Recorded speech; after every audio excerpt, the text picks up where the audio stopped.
What's going on, great people? Terrell Harris here, and today I wanted to discuss why exactly I do the things that I do on social media. So, trying to find a light. It's a little challenging today because there's overcast.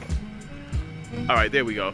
So you'll see that, on Twitter, Facebook, sometimes even Instagram, I'll post these challenging ideas, these challenging thoughts. Some people on Twitter may think I'm heretical, but it's some of the stuff that we actually spoke about in seminary. So for those who don't know me, I did graduate from seminary with a Master's of Divinity. And oftentimes for us, I think as it relates to our spirituality and the systematic ideas that we have about religion, we limit God to what God can actually be. And the reason it's important not to place limits on God is because when we place limits on our belief system as it relates to God, we ultimately place limits on ourselves. So what I mean by this is the smaller we think God is, the smaller we will see ourselves, because our belief system ultimately, is made up by man. And what I've realized is, and going through this whole seminary process, is that I never had my own beliefs. So what I mean is my grandmother and those who taught me instilled some things in me that once I unraveled that stuff going through the process we went through in seminary, I realized that I didn't necessarily believe or subscribe to everything that they believed in. And when you break down the Bible as it relates to the canonization, which is the construction of the Bible, and you break down everything that's happened in church history, I realize and understand that, we as human beings, as humanity, we've always wrestled with the idea of who God is. And in doing that, we should also wrestle with the idea of who and what we could be. So you'll see I'll challenge, I do things to challenge myself. So I'll challenge myself physically. So you'll see when I run these marathons and I run these races, it's not because I necessarily enjoy running.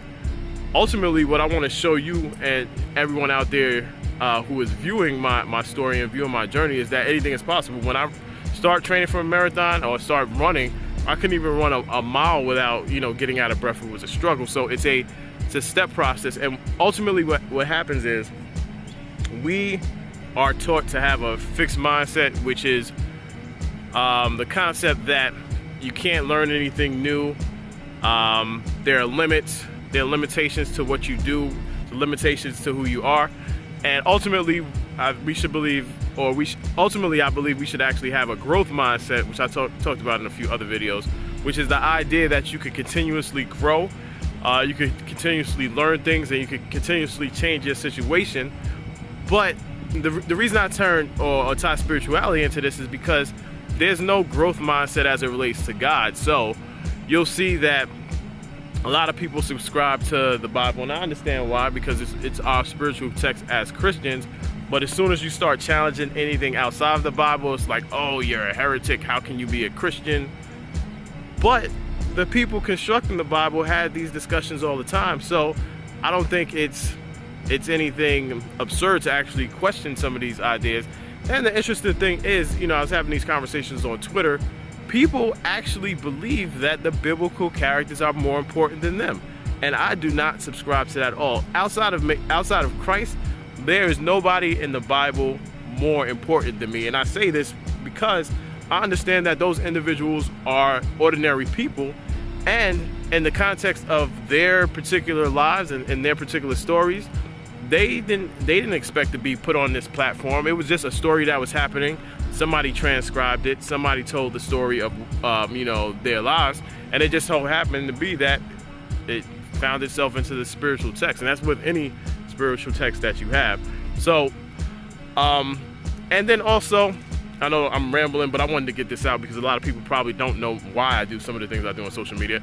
But then I also do some of this stuff to challenge us who are spiritual leaders, because we get in this mindset that, as church leaders anyway, that people will find our messages, they'll find our churches, like they did in the 80s and the 70s, and that's through word of mouth, that's through face to face. But oftentimes, most people are going to Google you. They're going to try to see if they can see a sermon or hear you prior to coming in. And we also have to realize that with the time that we spend on social media and our phones, we can actually be putting out content to reach the individuals who God wants us to reach and who God wants us to inspire. So I do this to show ministers, pastors, spiritual leaders that you could reach your audience and you could actually make a huge impact if you actually put out content on a daily basis. If not even daily, just putting out micro content will be extremely helpful. But we get in this mindset that, you know, we show up on Sunday mornings, we deliver our sermons there. But even looking at, you know, this in a biblical sense, Jesus inspired people every day through the means of his storytelling, through the means of his communication. And this cell phone device that we have is the ultimate opportunity to reach people who will never, you know, make it to church, to reach people who will never see the inside of a church, and to reach people who are on different parts of the globe. So, you know, I go insane when I get on social media. You know, I follow like 600 people on Twitter a day in an effort, you know, to get people to follow me back. I follow roughly 300 to 400 people on Instagram daily. I just started that this year. And it's not about, you know, making money or monetizing this. Let's address that right now, because there are people online who swear up and down that pastors are out to rob people of their money. I don't make any money doing this. And for those of you who subscribe to that notion, the average salary for a pastor is like $35,000 or something like that. So, but I digress. So, but the challenge to pastors, the challenge to spiritual leaders is say something. People are actually watching, and you also have to realize that you have to combat the information that's being placed on us on a daily basis. They place a lot of negative content is online. They have a lot of advertising online.